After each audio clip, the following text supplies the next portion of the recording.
जय हिंद, वंदे मातरम। आप लोगों का स्वागत है मेरे चैनल देसी एजू एजुकेशन में। आज हम पढ़ने वाले हैं एनसीआर और इसके साथ-साथ मुख्यालय के बारे में। तो एनसीआर के बारे में चलते हैं, हम याद करते हैं एनसीआर एक्चुअली क्यों बनाया गया और एनसीआर है क्या? तो एनसीआर की फुल फॉर्म हम देख लेते हैं। एनसीआर की फुल फॉर्म होती है एन से नेशनल, सी से कैपिटल, आर से रीजन। मतलब नेशनल कैपिटल रीजन, राष्ट्रीय राजधानी क्षेत्र। इसकी ज़रूरत क्या पड़ी इंडिया में कि नेशनल कैपिटल रीजन को बनाना पड़ा।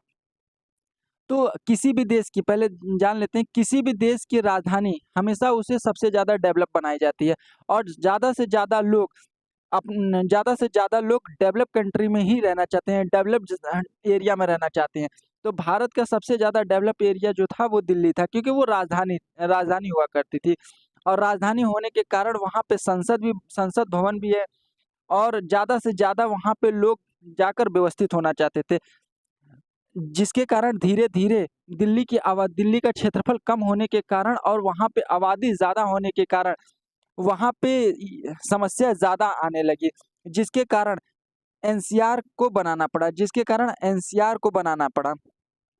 एनसीआर इसलिए बनाना पड़ा, जो सुविधा दिल्ली के क्षेत्र में दी जाएगी, जो जितनी भी सुविधाएँ दिल्ली के क्षेत्र में दी जाएगी, उसके साथ-साथ जिन जिलों को जो दिल्ली से लगे हुए जितने राज्य हैं, उनके पास के जितने भी ज़िले रहेंगे, वही सुविधाएँ टोटल जितनी दिल्ली में दी जाएगी, वही टोटल उन जिलों में भी दी जाएगी, जिसके कारण वहाँ से आबादी धीरे-धीरे कम होना स्टार्ट हो जाए।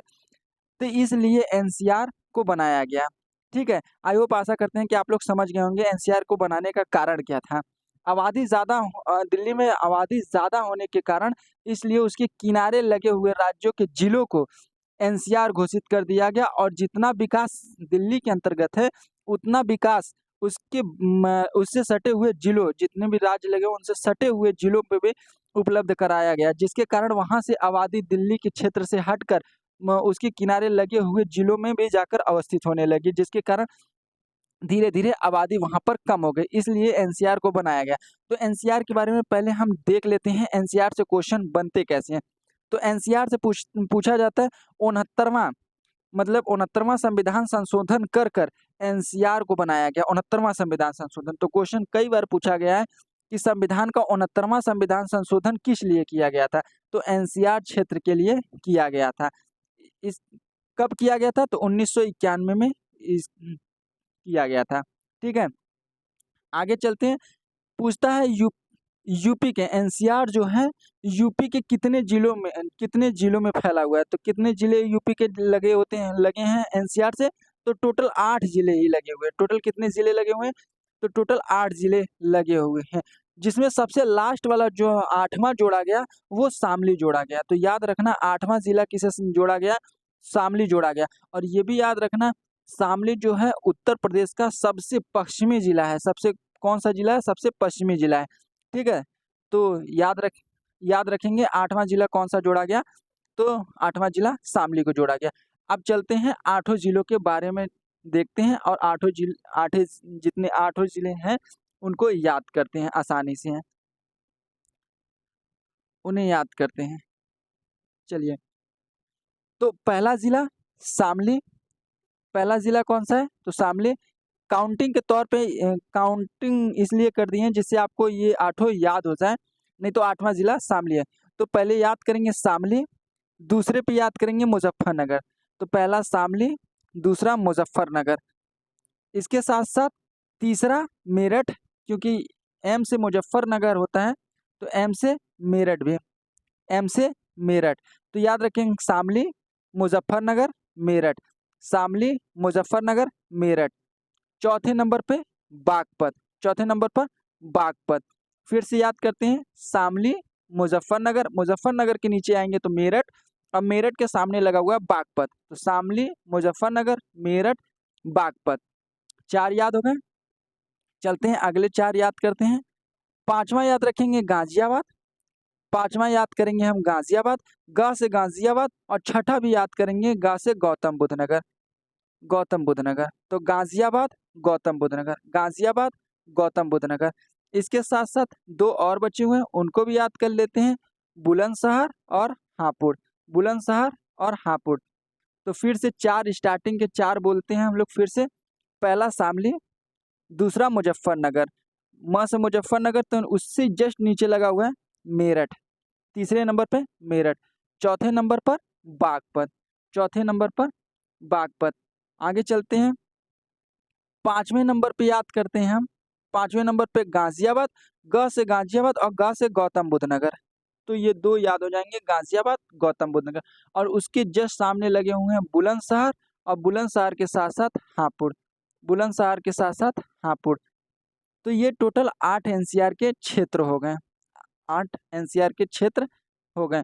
तो फिर से एक बार देख लेते हैं, चौथे संविधान संशोधन के तहत एनसीआर को जोड़ा गया, तो 69वां संविधान संशोधन के तहत जोड़ा गया। कब जोड़ा गया? तो 1991 में जोड़ा गया।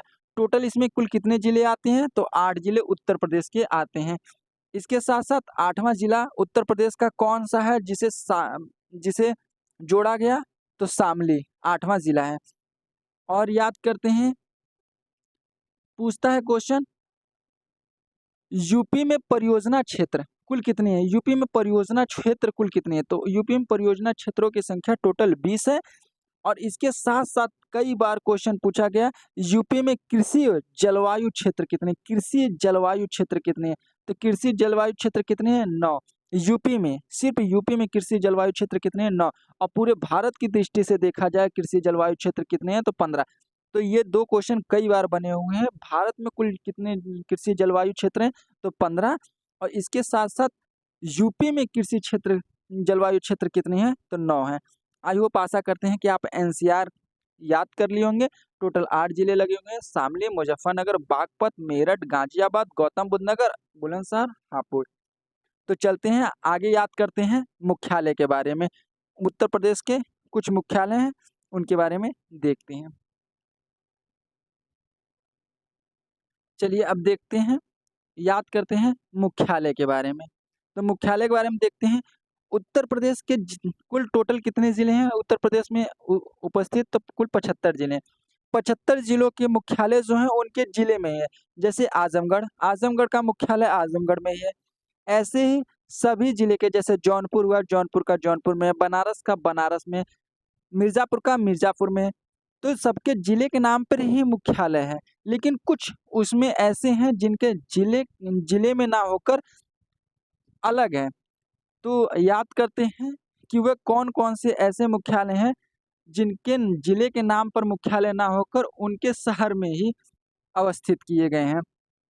तो देखते हैं, यूपी में कुल 75 जिले हैं जिनका मुख्यालय जिले के नाम पर है, परंतु कुछ जिले ऐसे हैं जिनका मुख्यालय अलग है। तो देखते हैं कौन-कौन से ऐसे जिले हैं जिनका मुख्यालय अलग है। तो याद करते हैं, पहला गौतम बुद्ध नगर। गौतम बुद्ध नगर का कहाँ पर है? नोएडा।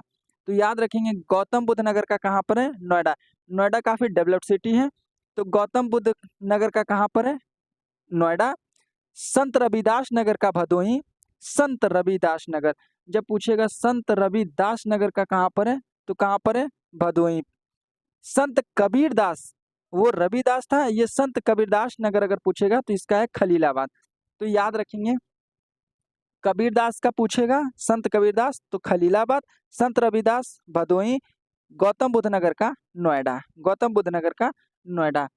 आगे चलते हैं, अंबेडकर नगर का अकबरपुर माती, अंबेडकर नगर अकबरपुर माती। जालौन का उरई, जालौन का उरई, जालौन का उरई, जालौन का उरई। तो एक बार फिर से रिपीट करते हैं, फिर से बोलते हैं, गौतम बुद्ध नगर नोएडा, संत रविदास नगर का भदोही, संत कबीरदास नगर खलीलाबाद, अंबेडकर नगर का अकबरपुर माती, जालौन का उरई, जालौन उरई। फा से फर्रुखाबाद, फा से फतेहगढ़, फा से फर्रुखाबाद, फा से फतेहगढ़। सिद्धार्थ नगर का नौगढ़, सिद्धार्थ नगर का नौगढ़, सिद्धार्थ नगर का नौगढ़। ठीक है, आगे चलते हैं, सोनभद्र का रॉबर्टगंज, सोनभद्र का रॉबर्टगंज। और इसके साथ साथ कुशीनगर पडरौना, कुशीनगर पडरौना। ठीक है, एक बार फिर रिपीट कर देते हैं जिससे आप लोगों को याद हो जाए। गौतम बुद्ध नगर नोएडा, संत रविदास, जब रविदास पूछेगा तो भदोही, और कबीरदास पूछेगा संत कबीरदास नगर का तो खलीलाबाद। आगे चलते, आ से अम्बेडकर नगर, आ से अकबरपुर, माती। जलौन, कोई चीज जल जाती है तो क्या हो जाता है, उड़ जाती है तो उड़ई। जलौन का उड़ई। फरुक्का, फा से फरुक्काबाद, फा से फतेहगढ़, फतेहगढ़।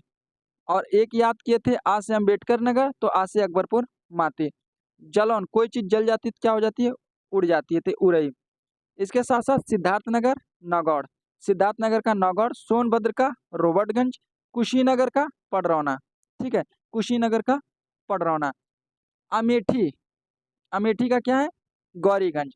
अमेठी से याद रखेंगे, अमेठी को अंगूठी बनाकर किसे पहनाएंगे, गौरी को, तो याद रखेंगे अंगूठी किसे पहनाएंगे, गौरी को, तो याद रखेंगे अमेठी का गौरीगंज।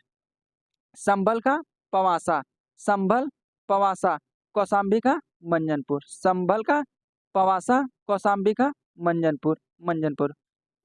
आई होप आशा करते हैं आपको ये मुख्यालय याद हो गए होंगे। अगर नहीं याद हुए होंगे तो एक बार इसे नोट डाउन करके याद कर लीजिएगा। टोटल इतने ही थे जिनके मुख्यालय उनके जिले पर नाम पर ना होकर अलग थे। तो एक बार फिर से देख लेते हैं, अमेठी का गौरीगंज, संभल का पवासा, कौसाम्बी का मंजनपुर। मिलते हैं नेक्स्ट वीडियो में, तब तक के लिए जय हिंद, जय भारत।